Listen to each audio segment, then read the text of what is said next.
In Mile High, John Elway has been under fire over the uncertainty with the Broncos quarterback position. Elway addressed the situation, saying, quote, "I don't think there's much respect out there. And a lot of that is because when you look at the quarterback position with the guys that we have, they don't have a lot of outside respect, obviously. We think a lot more of Mark Sanchez than maybe the public does, and we hope we are right." The great thing about Cam starting finally is we can stop talking about it and see who's going to come to the forefront. Max, how much has Elway botched Denver's quarterback situation? Let me say, I know who I'm talking about here. Okay. This is a very talented executive who managed to get a Broncos team to the Super Bowl twice and win one within a 3-year span. First as a really an offensive team without a great defense, and then reinventing the team as a defensive team without a great quarterback. I mean, Peyton was done by then, and Osweiler obviously was just, still, he was okay and wound up getting pulled from a playoff game. So, a very talented executive. I also understand that we're talking about one of the greatest quarterbacks of all time. So when I'm talking about his evaluation of the quarterback position, which is really at issue here, I realize that he is in a very good position to judge these kind of things, both as a smart executive and as one of the greatest quarterbacks ever.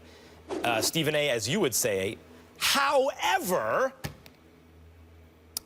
what are we talking about here? Mark Sanchez? I mean, Mark Sanchez, the last time he played a full season in the NFL, was dead last in QBR for the Jets. I know they had a very bad receiving core that year. And I know in a partial season with the Eagles, in a system that really fit him very well, he was 15th in QBR. So still didn't hold a job as a starter in the league, but was good enough under a scheme that fit him to be a kind of middle-of-the-pack quarterback, which is something I thought was behind him. I still think, though, maybe Kubiak and, it's the right system for Mark Sanchez, too, and he can ride the defense, and Elway's in a good position to know that. If I'm a Broncos fan, I'm thinking, wait a minute. I know there wasn't a ton of stuff actually available at the price you like, John Elway. I get it. You don't want to overpay for Kaepernick, and maybe you don't believe in RG3 because he signed for very little. Okay. And so this was the best available guy. But do you really want to risk what could be a dynasty, which is very rare in the NFL? I mean, if they were to even not win another Super Bowl, get to a championship game, get back to a Super Bowl here, 3 times in 4 years, getting there by modern standards is dynastic.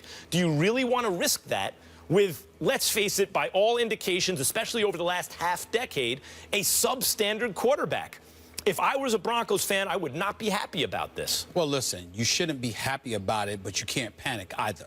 And the reason why you can't is because the only reason why we did not excoriate their starting quarterback last year is because he's one of the greatest quarterbacks who ever lived in Peyton Manning. 9 touchdowns, 17 interceptions.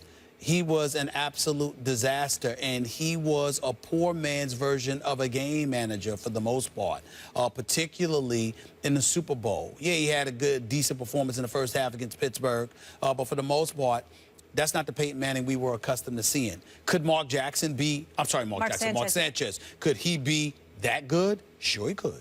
Sure he could. Could Mark Sanchez throw 9 touchdowns and 17 interceptions? He could do that. Probably will, as a matter of fact. Yeah, he could do that. Yeah, he could do that. Intimidate defenses the same way. He's not going to intimidate. They said, we need 9 touchdowns and 17 interceptions. And Sanchez said, sign me up. But here's the thing. You're wrong for that. With the injuries, the lack of velocity on the throws, etc., you do have a Demaryius Thomas who's hungry to prove himself. You do have an Emmanuel Sanders who can get something done. You got this guy Huerman as your tight end. You got C.J. Anderson. You retained him, okay? And you've got somebody like Paxton Lynch behind you to do some things. Meanwhile, you have a defense that was ranked fourth overall, #1 against the pass, #1 in yards allowed, #3 against the rush. Could they do something? They lost Malik Jackson. Yeah, but the biggest loss is Danny Trevathan. We understand that. But they kept most of their personnel in place. And if you look at it from that perspective, what you're saying to Mark Sanchez is, throw great out of the equation. We don't need it. You're 6 years removed from taking the team, the New York Jets, to the AFC Championship game. Really, the defense did it. If you're looking at the AFC and you're looking at Pittsburgh, you're looking at New England. Sure, Denver could get knocked off, Kansas City, et cetera, but they could still find a way to be respectable. This is a very good point you just made. When Emmanuel Sanders is your second best wideout, that's right. Yeah. I mean, that guy would be a legit lead wide receiver on at least, 10, maybe a dozen teams or more in the NFL, when previously Jeremy Curley was your best receiving target. Right. Of course, you're going to wind up dead last. When Emmanuel Sanders is second best, you have a chance to be much, much better. I would still be uneasy as a Broncos. Listen, I'm saying you could be uneasy, but think about it. The expectation is Super Bowl or bust, right? From the standpoint that we're the reigning defending Super Bowl champions. None of us here expect Mark Sanchez to win a Super Bowl. Right. The question is, can this defense do it again? Yep. The pressure's more on the defense than it is on Mark Sanchez. They got to run the ball well, too, though, because that was the difference for them when CJ Anderson. Von Miller just signed that big deal. That's right. Of course. He's got more pressure on him. Max, what is going on here? I mean, I have to assume that Chip Kelly is trying to light a fire under Colin Kaepernick.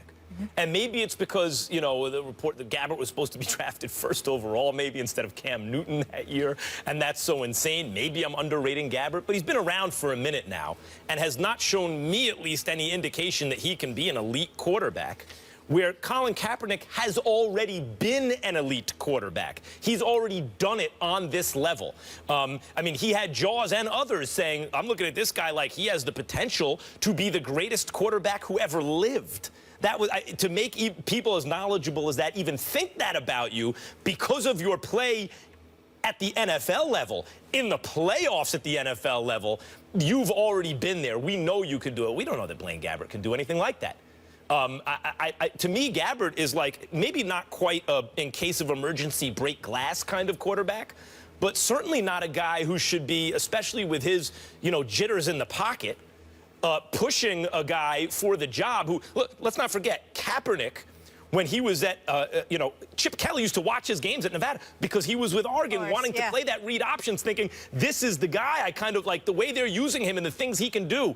He was studying that guy and the system he was running, and he has him now. So very difficult for me to believe that already Chip Kelly is thinking about moving on from Colin Kaepernick, who seems to be the perfect quarterback for him. Well, I have to assume Stephen A.'s trying to light a fire here. Well, then you don't pay much attention to Chip Kelly. I respectfully disagree with you, Max Kellerman. I'm kind of figuring that you were in the sunshine in Southern California about 3,000 miles away, and you didn't want to pay any attention to any cold weather cities like Philadelphia, because I can assure you that this is definitely in Chip Kelly's makeup, his mindset. He is exactly the kind of dude. He's trying to light a fire under Colin Kaepernick so he can run his so Colin Kaepernick will run his own behind out of town, as opposed to Chip Kelly having to do it for him. Keep in mind that this is the same Chip Kelly that gave Colin Kaepernick permission to sit up there and seek a trade, and Colin Kaepernick thought he was going to end up going to Denver, but he didn't want to take a pay cut, so he ended up back in San Francisco by default, which basically means to Chip Kelly that you really didn't want to be here, therefore I don't want you either, but since we got to pay you at least $11 million, the hell with it. I'm going to sit up here and keep you in uniform, but I damn sure ain't planning or relying upon you. So here we go with Blaine Gabbert. Now let me say this about Blaine Gabbert.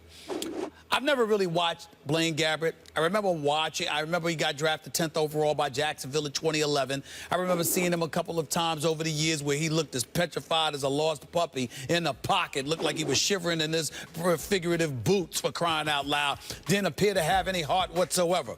The flip side to this is that has a strong arm, has good athleticism, seems to have the tools in shorts to do a lot of different things. In other words, not in uniform. When he's out there practicing, he looks beautiful. He looks absolutely sensational, okay? But I'm going to defer to my boy that used to work here, my man Chris Carter. That Hall of Fame wide receiver that was an exceptional NFL I'm aware analyst? of him, yes. I'm gonna lean on him. What he used to make it a priority to say every Sunday morning at least, and sometimes on Mondays on Mike and Mike. Blaine Gabbert stinks. That's what he said. It's not me, because I'm not qualified to say somebody stinks if I've barely watched them, because Blaine Gabbert has no interest in me. I have no interest in Blaine Gabbert whatsoever. But Chris Carter watched him, and he kept saying, Blaine Gabbert stinks. That's what he said. And I'm going to go with that. I'm going to go with a Hall of Fame wide receiver telling me when a quarterback stinks. So wait, you're saying Jaws said on the one hand that Kaepernick has the chance, has the potential to be the best ever. And on the other hand, Chris Carter said Blaine Gabbert stinks. Yes, best ever and stinks. Now, when it comes to Jaws, I would say I believe in Jaws as well. However, I'm imitating Jaws, Juwan Jarosky here. But here's the point. In the end, Colin Kaepernick, we've seen what he could do. We haven't really seen if Blaine Gabbert could do anything, even though he threw for 2,000 yards and 10 touchdowns last year with 7 interceptions. Here's what we have seen, and here's where your notion is outweighed. We've seen what Kaepernick has done. We haven't seen much from Gabbert, but we know who Chip Kelly is. And Chip Kelly is the kind of guy that will do everything he can to facilitate Blaine Gabbert getting the job for the sole express purpose that Colin Kaepernick wanted to leave. That's enough for Chip Kelly. He didn't want to be here. He didn't want to be here. He tried to leave.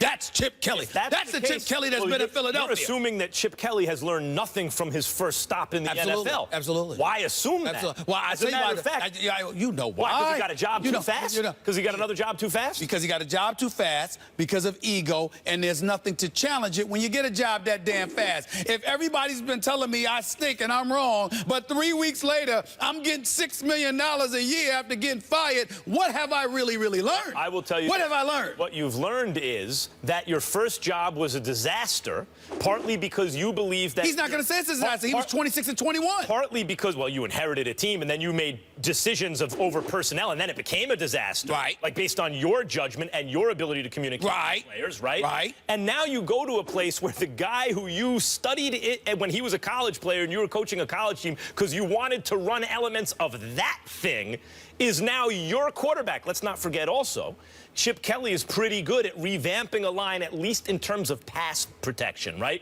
In terms of pass blocking. Which is a weakness of the San Francisco 49ers, some would say. Listen, if you're Chip Kelly, you want to be able to run the football.